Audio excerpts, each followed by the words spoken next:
Hola muchachos, bueno, nuevamente clase de sociedad. Hoy, ¿qué vamos a ver hoy? Vamos a analizar todas las transformaciones liberales, especialmente las revoluciones que se dieron a cabo en Europa durante el siglo XIX. Recuerden que estamos ya en la unidad 2, estamos analizando toda esta conformación de los estados-nación, tanto en Europa, América y a lo largo del mundo. Y comenzamos a analizar, ¿cierto?, sobre todo este tema, sobre toda esta idea del liberalismo, un claro resultado de la ilustración y las principales ideas, ¿cierto?, del liberalismo que analizamos en la clase anterior, especialmente en el ámbito político, ¿cierto?, en el ámbito social y en el ámbito económico. Sin ir más lejos, en el ámbito político, ¿cierto?, planteamos o analizamos las principales ideas que tuvo este movimiento liberalista, insisto, todo vinculado o todo bajo el contexto de la ilustración, y dentro de la principal idea encontramos, ¿cierto?, la división de los poderes del Estado, la soberanía popular, ¿cierto?, crear el sistema, el constitucionalismo, ¿cierto?, que planteaba la idea de basarse a través de una constitución. Analizamos también lo que era el abolicionismo, los movimientos políticos que surgieron, como el parlamentarismo, ¿cierto? Eh, También lo analizamos en el ámbito social con esta idea de derechos de los ciudadanos, especialmente con lo que tiene que ver con la libertad, la igualdad frente a la ley, cosas por el estilo. Y en el ámbito económico lo asociamos especialmente con el tema del libre mercado. Eso entonces estuvimos hablando un poco en la clase anterior, y yo les dejé en duda de que, o sea, perdón, en deuda de que hoy íbamos a ver un poco ya las revoluciones europeas, ¿ya? Todo esto teniendo como gran antecedente, obviamente, lo que fue la Revolución Francesa, ¿ya? Insisto, bajo todo el marco del movimiento de la Ilustración y este pensamiento liberal. Y vamos a analizar entonces las transformaciones liberales y qué ocurrió en Europa. Y aquí nuevamente nos vamos a ir a material año pasado, la Revolución Francesa. Si recuerdan bien, ocurre la Revolución Francesa, se intenta crear una república democrática, pero esta falla, ¿cierto? No resulta. Y aquí aparece este señor Napoleón y crea el famoso imperio napoleónico, en donde conquistó gran parte de Europa, y a nosotros, ¿cierto? Nos influyó en el caso de Chile, ya que también conquistó la parte de España, y por ende eso también fue el factor detonante para lo que eran los movimientos independentistas de América. Sí, pero finalmente Napoleón tuvo la muy mala idea de invadir Rusia en invierno, en donde pierde cierta gran parte de su ejército, y cuando vuelve en Bélgica en la batalla de Waterloo termina perdiendo la vida. ¿Qué es lo que ocurre entonces? ¿Cierto? Y creo que hasta aquí fue lo que quedamos el año pasado. ¿Qué es lo que ocurre después de este famoso imperio napoleónico? Simplemente se reúnen todas las principales autoridades europeas y llaman a lo que es el Congreso de Viena, que lo tenemos en la página 53, ¿cierto? Y simplemente este Congreso decidió restablecer el orden europeo, ¿ya? Que intentar nuevamente volver a la paz en Europa, pero ¿bajo qué costo? ¿De qué manera? Simplemente quisieron restaurar el régimen anterior, ¿cierto?, a la Revolución Francesa. Es decir, la única forma que el Congreso de Viena dijo de volver a la paz en Europa a través de un régimen absolutista. ¿Ya? O sea, volver nuevamente al antiguo régimen anterior a la Revolución Francesa, donde estaban todas estas monarquías absoluta, lo cual obviamente estamos en pleno movimiento humanista, perdón, en pleno movimiento liberal en Europa. Era algo totalmente descabellado, ¿cierto?, de poder hacer, ¿ok? Bueno, y aquí tenemos entonces en la página 53 tenemos un mapa del imperio napoleónico, ¿ok? Prácticamente todo lo que está con verde es lo que conquistó este señor, pero después de eso simplemente se volvieron a repartir los territorios, y hubieron acontecimientos muy importantes. Por ejemplo, se crea el Reino de los Países Bajos, lo que actualmente conocemos como Holanda, ¿cierto? Suecia se lo regalaron a Noruega, por decir de alguna forma. Austria volvió a retomar o tomó territorios que pertenecían a Italia. Polonia se lo repartieron entre 3 países, entre Rusia, Prusia, en ese tiempo Prusia era lo que es hoy día conocemos como Alemania, ¿ok? Y Austria. Entonces, al fin y al cabo, toda esta normativa que se generó en el Congreso de Viena y con el objetivo de restaurar la antigua orden, es decir, las monarquías absolutas, no dejó contento a todas las partes. Ya hubieron territorios que se anexaron a otros reinos, y obviamente todo el pensamiento liberal de Europa tampoco estaba de acuerdo con este famoso congreso, por ende fue una muy mala idea simplemente realizarlo. En la página 54 tenemos ya el mapa de cómo queda conformado el continente europeo después del Congreso de Viena. Se dan cuenta, Francia ya vuelve a sus antiguas fronteras. Bueno, vuelve nuevamente a estar España, Portugal, y aquí tenemos, ¿cierto?, todos estos famosos nuevos territorios que se fueron adquiriendo, ¿cierto? Especialmente para Suecia, para Prusia, para Rusia, para Austria, por nombrar solamente a algunos. Por ende, hubieron reinos que sí se sintieron beneficiados por el Congreso de Viena, pero hubieron otros reinos que también se sintieron perjudicados por este famoso Congreso de Viena, ¿ok? Por ende eso generó mucha frustración en algunos, ¿cierto? En algunos reinos. Y además este famoso proceso de restauración, el cual habla aquí del libro, de las famosas monarquías absolutas, iba a ser algo totalmente imposible de poder llevar a cabo, especialmente porque la idea del liberalismo político, especialmente en Europa, ya estaba impregnada en la mayoría de la sociedad. Por ende, no se iban a quedar de brazos cruzados. Y esto, ¿cierto?, fue lo que lleva a que ocurrieran las famosas oleadas revolucionarias en Europa. Y en Europa se distinguen 3 oleadas revolucionarias bajo, ¿cierto?, los ideales del liberalismo.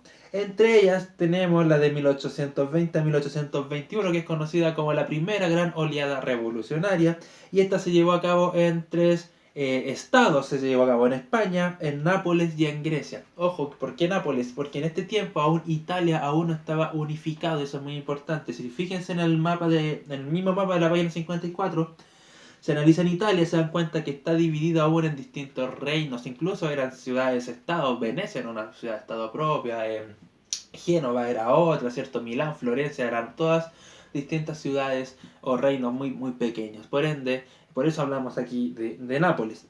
Y bueno, ¿qué es lo que planteaba simplemente en España? Buscaban ellos volver a restablecer una constitución de 1812 que ya tenía una característica, una constitución mucho más liberal, ¿ok?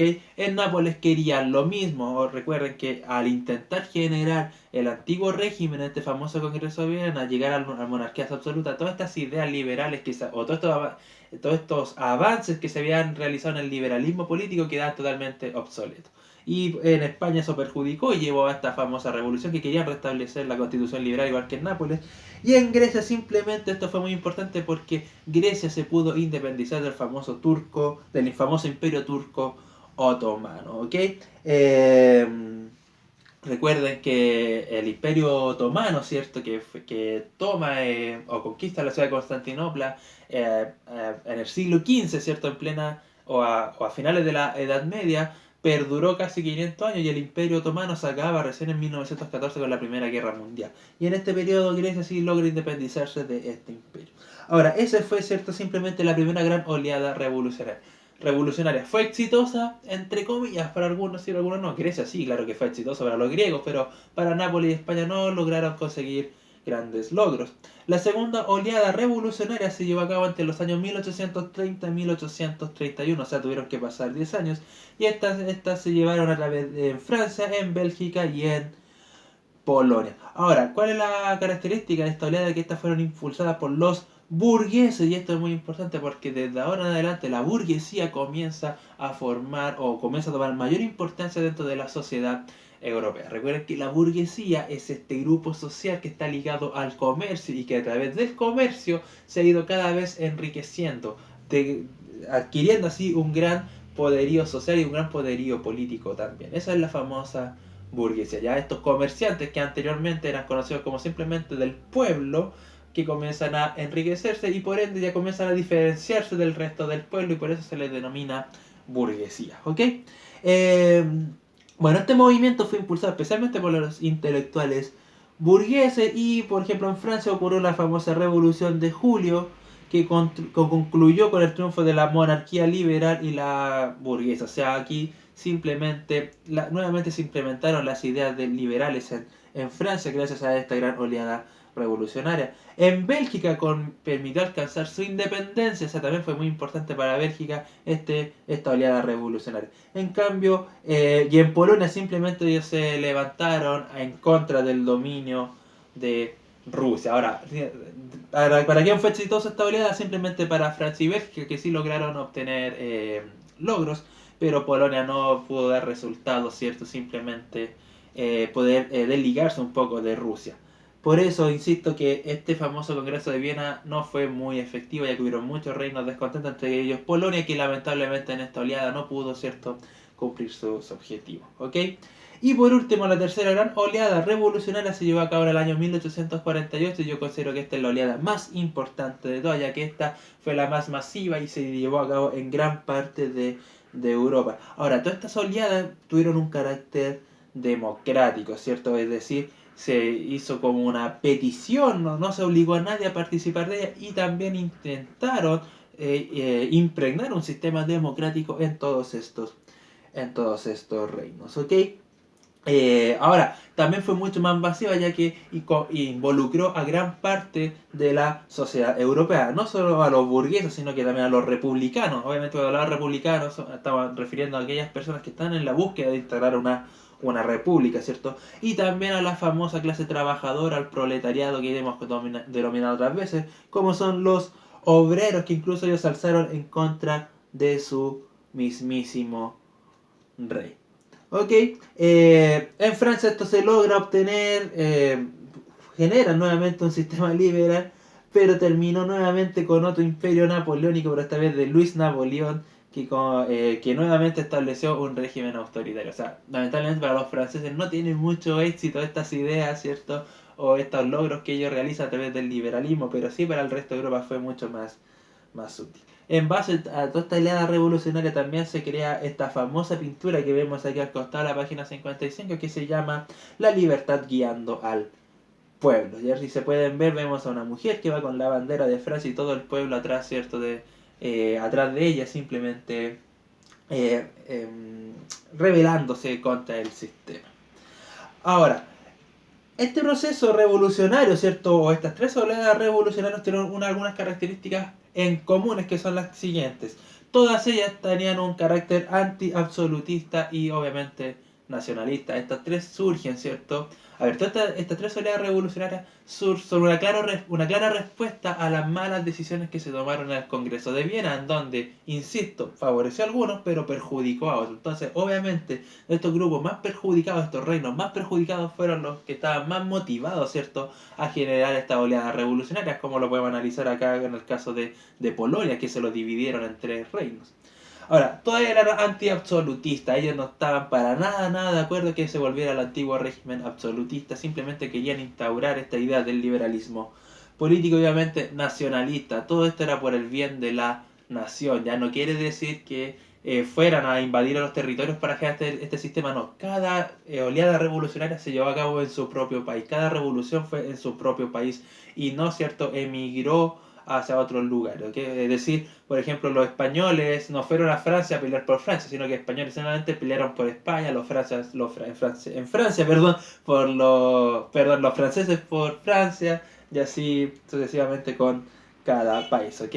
Ahora, estas tres oleadas revolucionarias fueron dirigidas por la burguesía y por eso insisto, este grupo social es muy importante ya que ellos intentaban simplemente implementar la idea de los principios de una ideología liberal mucho más moderna. ¿Por qué los burgueses? Porque los burgueses, ¿cierto?, a cada vez ir adquiriendo mayor dinero, también están muy ligados a lo que son la clase trabajadora. Al fin y al cabo, todos ellos eran trabajadores comerciantes que se hicieron más ricos solamente, pero aún así se sentían parte de la clase trabajadora. Por ende, ellos impulsaron de gran forma estas oleadas revolucionarias, ¿ya? También incluye a las masas populares, y esto es muy importante. Cuando hablamos de las masas populares siempre nos estamos refiriendo al grupo más bajo, ¿cierto? Al pueblo, a los artesanos, los comerciantes, no sé, al proletariado que hemos denominado. Simplemente ¿para qué? Para que ellos se involucraron para mejorar sus condiciones de vida, ya sea laborales, ¿cierto? O de mismo acceso a recursos más básicos o también a poder adquirir a derechos básicos, derechos civiles básicos, como lo estaba hablando también en la clase anterior. Y obviamente toda esta oleada revolucionaria tuvieron participación del ejército, de dos formas. O apoyaron al pueblo o reprimieron al pueblo. De las dos maneras, pero de que participar, si ellos sí estuvieron participando, sí estuvieron involucrados en todos estos movimientos, ¿ok?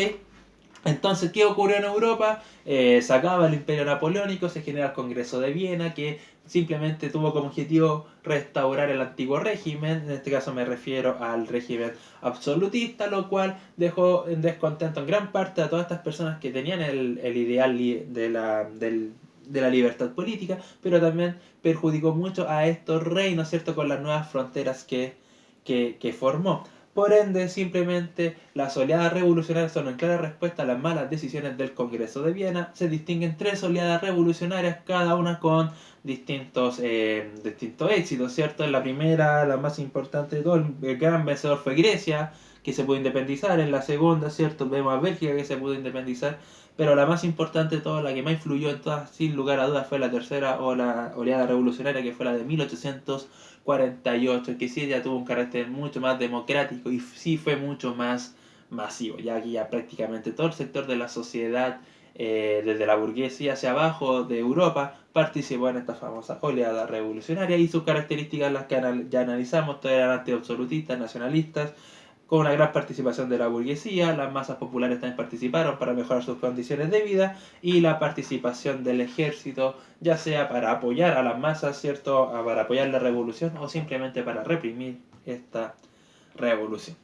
Eso entonces en Europa. Veamos lo que pasó en América. Obviamente, recuerden que América en este tiempo no estaba para nada tan desligada de Europa, ya que había gran parte de América era colonia, ¿cierto?, de reinos europeos, y claramente, ¿cierto?, esta idea del liberalismo fue donde más éxito tuvo, fue acá en América, especialmente con la invasión, ¿cierto?, de Napoleón a España, ya que motivó simplemente a las colonias americanas a comenzar su proceso de independencia. Obviamente todo esto impulsado también por las ideas de la Ilustración, por este pensamiento del liberalismo político, ¿cierto? Y tomando como ejemplo lo que fue la independencia de Estados Unidos, como la primera colonia americana en independizarse, y también la Revolución Francesa. Aquí también, ¿cierto? No en sí fue la burguesía tal cual la conocemos en Europa, pero también fue una parte importante, la élite, la que genera todo este movimiento independentista en América. Y recuerdo que son los criollos, ya los criollos son los que generan este proceso de independencia de América, especialmente por su descontento de no poder tener participación política, y además son los criollos los que se comienzan a impregnar de estas ideas ilustradas, son los criollos los que tenían el poder económico para poder viajar a Europa, ¿cierto?, y poder impregnarse de esta idea. O son los criollos los que tenían acceso a educación, por ende eran ellos los que obtenían los libros y se impregnaban de estas ideas ilustradas. Por ende, en América, ¿cierto?, y esto se lo he dicho siempre que hemos analizado este tema, los criollos, ¿cierto?, son parte fundamental, generan el movimiento de independencia en América, ¿ok? Recuerden que los criollos son los hijos de españoles nacidos en América, obviamente también impulsados por este sentido de pertenencia. Ellos ya no se sentían españoles, ellos también se sentían americanos. Ahora, sin ir más lejos, en el caso de Chile, que también lo analizamos, obviamente los criollos inician este proceso de independencia con el llamado, ¿cierto?, la primera Junta Nacional de Gobierno, pero es recién más o menos en la época de la Reconquista cuando el pueblo se involucra, ya cuando ya las masas populares comienzan a involucrarse en este proceso, pero obviamente todo liderado por los criollos. Por ende, en América, insisto, es muy importante el funcionamiento, ¿cierto?, o la autoridad de los criollos para el movimiento independentista de América. Obviamente, todas estas ideas, ¿cierto?, del liberalismo también se generan en América, y cuando se forman ya todos estos estados independientes, muchos de ellos también comienzan a obtener estas ideas liberales para formar sus gobiernos. Si lo llevamos en el caso de Chile, recordemos que se forman, ¿cierto?, los primeros bandos políticos, y tenemos los liberales y los conservadores. Recuerden que los liberales simplemente buscaban impregnar todas estas ideas que venían de Europa, como la división de los poderes del Estado, la soberanía popular también, ¿cierto?, y toda esta idea de los derechos y deberes, ¿cierto?, de los ciudadanos. Obviamente aquí en Chile, en el caso particular de nuestro país, no resultó, no, o las ideas liberales no se implementaron recién hasta 1860, o sea, tuvieron que pasar casi 40 años de Chile independiente para poder obtener las ideas liberales o poder establecer un régimen liberal. Pero eso fue en Chile, en otros países de América, ¿cierto? Sí se generaron inmediatamente gobiernos de una índole mayor, de una índole liberal. Por ende, en América sí también hubieron muchas transformaciones gracias al liberalismo político, insisto, todo esto bajo el contexto de los pensamientos ilustrados, y en América simplemente se radica o lo visualizamos a través de la independencia de América. Recuerden que el proceso de independencia se llevó de distintas formas en distintos países, ya en distintas características, distintos periodos de tiempo, todo eso nosotros lo analizamos especialmente en Chile. Ahora, sí que tuvo en común de que todos se independizaron y la participación de los criollos como un ente fundamental, ¿cierto? Como el agente social más importante para poder llevar a cabo el movimiento de independencia. Por último nos vamos a la página 57 y ahora sí vamos a hablar un poquito más detallado de esta famosa cultura burguesa, la importancia de este grupo social. ¿Ya? Insisto, simplemente la burguesía es este grupo, ya, de comerciantes que antiguamente pertenecían al pueblo, pero que gracias a su negocio, a su comercio, comienza a enriquecer, que cada vez se hace más rico y eso lo genera un estatus social mayor al resto. Por eso se llama burguesía. Ahora sí, su raíz radica, ¿cierto? Viene de lo que es el pueblo, de lo que es estos trabajadores, estos comerciantes. Simplemente que ellos tuvieron la suerte de enriquecerse y eso, gracias a la acumulación de riqueza, los mantuvo un estatus sobre el resto, ¿cierto? Del pueblo. Ya, la cultura burguesa o la burguesía comienza a surgir, me atrevería a decir, prácticamente en la Edad Media, ya, pero es recién aquí en el siglo XIX cuando toma un rol totalmente protagónico de nuestra historia. ¿Ok? Ahora, ¿qué características tuvo la burguesía? Y simplemente ellos se diferenciaban de la aristocracia en una forma muy interesante de analizar, ¿ya? Para la aristocracia, que era este grupo ya de la clase social más alta, ellos veían como el trabajo como algo denigrante, ya ellos no trabajaban, ellos tenían sus sirvientes, si nos hacemos recuerdo, ¿cierto? Ellos simplemente tenían sus sirvientes que realizaban todas las cosas. Para la aristocracia trabajar era algo denigrante para el ser humano, pero para la burguesía era todo lo contrario. Para la burguesía ellos veían el trabajo como el principal eje de desarrollo del ser humano, ¿ya? Ellos condenaban todo lo que planteaba la aristocracia, la burguesía lo condenaba, los trataba como gente floja, por decirlo de alguna forma, que perdían el tiempo, que no producían. En cambio, para la burguesía es el trabajo, el gran eje de desarrollo del ser humano. Y ahí tenemos la principal diferencia entre la burguesía y la aristocracia, porque a lo mejor económicamente podían tener eh, la, mi- la misma característica, tenían equidad económica, ¿ya? Pero la aristocracia veía de muy mala forma el trabajo como algo denigrante para el ser humano, pero la burguesía no. Y ellos sentían que el trabajo, todo lo contrario, le hacía muy bien al ser humano como un eje de desarrollo, ¿ok? Ahora, otro de los valores que tenía la burguesía simplemente era el desarrollo individual, o sea, el sacrificio personal por conseguir sus metas. Y yo también, eso era algo que ellos valoraban, valoraban mucho. También, ¿cierto? Defendían mucho lo que era el orden público, pero bajo las ideas del liberalismo, obviamente. Y también, ¿cierto? Simplemente era muy importante para ellos la virtud del ahorro. Y eso era muy interesante. ¿Por qué? Porque gracias a ahorrar también podían asegurar lo que vendría siendo el negocio de sus familiares. ¿Ok?